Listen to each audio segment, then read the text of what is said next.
to start out with a question. How many of you know anything about Irish dancing in general or like the competitive world of Irish dancing? All right, so a few of you, not a lot of you, which I was expecting. I personally was a competitive Irish dancer for 13 years, so I'm here today to tell you about the history of Irish dancing, the competitive world, what the competition system is like, and then the typical look of an Irish dancer. So to start out, obviously Irish dancing started in Ireland. Dancing was prohibited at the time, so how they would have classes is you would go to a barn. There would be every like so many square miles, there would be a barn, and everyone who wanted to learn would be there, and a dance master would come up and teach lessons once or twice a week. And so then when they would go home to practice, they could just go from the waist down, and then if you're looking into the windows, you can see how you wouldn't be using your arms, and therefore everyone would think you were just like running across your kitchen or over to your living room, and no one would have any idea.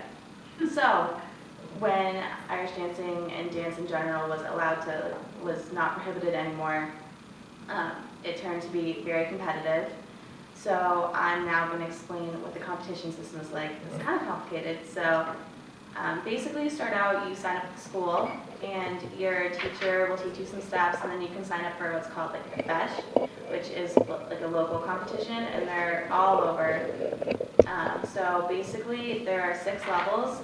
The first 4 levels are more individual dances with separate scores, and then the top 2 levels you dance 3 dances and you have 1 final score. And then there are also like music, singing, or there's even soda bread competitions, but those are obviously not as big a deal as the dancing, but we just try to keep the Irish culture present at these competitions. And then once you've gotten your experience with that, I want to say I did those competitions just by themselves for 4 years. Your teacher, if she thinks you're good enough, will sign you up for what's called the Oireachtas.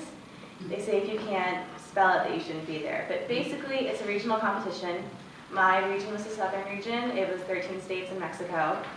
And there are about 150 dancers per age group. And basically how it works is you do 2 dances, a hard shoe and a soft shoe, which we'll talk about later. And then if you get called back to the top half, you do a dance by yourself. So then from the top half, your scoring will go as like the top third of that top half will qualify for the North American Championships, and then the top 10% of the dancers will qualify for the World Championships, which is like the highest qualifying competition there is. So let's say you've gone to the Oireachtas, you've done well, you've recalled, you're going to nationals. Basically, you're going to be competing against the top third of your region for the southern region, and then every top third of every region for the United States, Canada. Some overseas people come, and then the same like competition works. Like you get called back, the top half get called back, and then the top 20 dancers get called back for the World Championships. So let's say now you're at the Oireachtas and you're in the top 10% of your competition. You're going to go to the World Championships.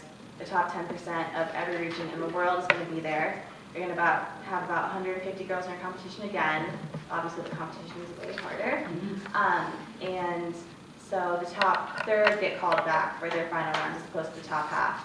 The middle, they just let you know what your scoring is, and the bottom third, if you're in like one of those dancers, they just like don't even bother telling you what your score is. So it's good motivation to like try and do well. Also, when you're at this level, you're going to want to go to what's like the Great Britons, the All Irelands, the All Scotlands. These are competitions just to like get your name out there and get practice. My sophomore year of high school, I went abroad 3 times. My professors were probably ready to kill me, but it was worth it. And then that's basically how the competition works in general.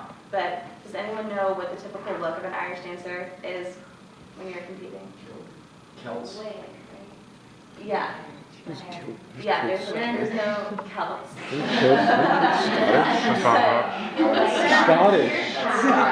And your hair will dress in Irish Rabbits. and your hair color Yes. is black. Yeah. Irish dance. Okay, really? Oh, that's cool. Okay, so yeah, like a lot of people were saying, you wear wigs. No one knows why we wear wigs, but it's just a tradition. It has to match your hair color and curling trench change over the years. And then you have like a poof, and then you have a crown, and then another crown. You have two crowns. One is more sparkly than the other, and one matches your dress. But you have, the dress is basically, it comes like above your collarbone down to like the ends of, like right by your hands, and then 4 inches above your knee. They're very bright. They have tons of embroidery, and each dress is made specifically for you.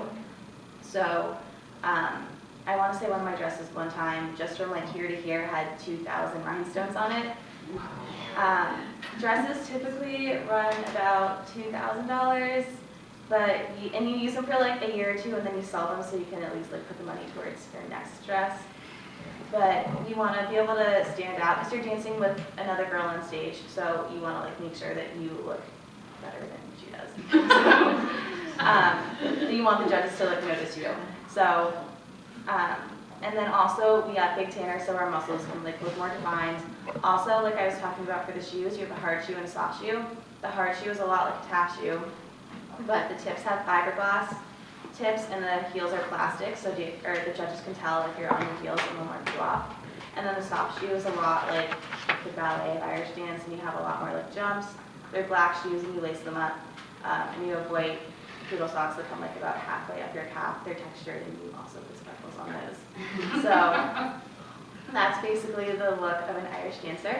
And lastly, I was just going to say that Elon is now opening, like we're making an Irish dancing club. So if anyone wanted to sign up or join, you don't have to have Irish dance experience. We're going to have classes for people who who don't know what they're doing as much. So just let me know if you're interested. And does anyone have any questions?